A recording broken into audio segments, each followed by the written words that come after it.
آج کل ہمارے معاشرے میں یہ بات مشہور ہے کہ فارمی مرغی کھانا تقوی کے خلاف ہے، اور کچھ لوگ کہتے ہیں بالکل جائز نہیں ہے کیونکہ یہ غذا گندی کھاتی ہے۔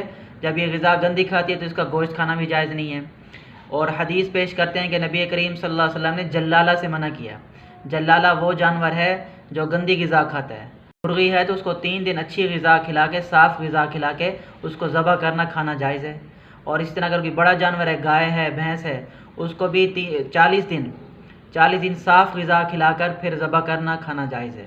تو یہ جو فارمی مرغی ہے، فارمی مرغی اس جلالہ کی صورت میں نہیں آتی۔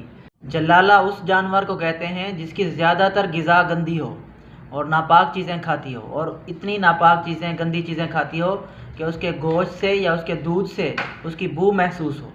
لیکن فارمی مرغی میں ایسی چیز نہیں ہے، اس کے گوشت سے بو محسوس نہیں ہوتی، اور لوگ اس کو بھی شوق سے کھاتے ہیں۔ کسی نے آج تک نہیں کہا کہ اس کے گوشت میں بو ہے۔ جلالہ کی صورت میں فارمی مرغی کو داخل کرنا درست نہیں ہے، کیونکہ جلالہ اور چیز ہے، فارمی مرغی اور چیز ہے۔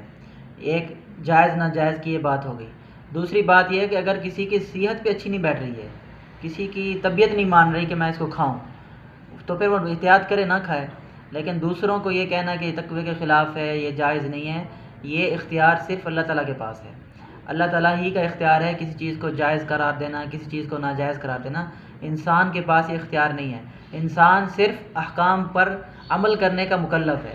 اللہ نے جو حکم دیا، اس کے نبی نے جو حکم دیا، اس پر عمل کرے۔ اپنی طرف سے کسی چیز کو جائز ناجائز نہیں کہہ سکتا۔ نبی کریم صلی اللہ علیہ وسلم کے دسترخوان پر خرگوش کا گوشت رکھا گیا، لیکن نبی کریم صلی اللہ علیہ وسلم نے تناول نہیں فرمایا، صحابہ نے کھایا۔ تو نبی کریم صلی اللہ علیہ وسلم نے صحابہ کو منع نہیں کیا کہ آپ نہ کھاؤ، اور ان کو یہ بھی نہیں کہا کہ یہ تقوی کے خلاف ہے، تم نہ کھاؤ۔ نبی کریم صلی اللہ علیہ وسلم کو خود اچھا نہیں لگا، طبیعتاً ان کی طبیعت پہ صحیح نہیں بیٹھا، تو انہوں نے نہیں کھایا، لیکن صحابہ کو منع بھی نہیں کیا۔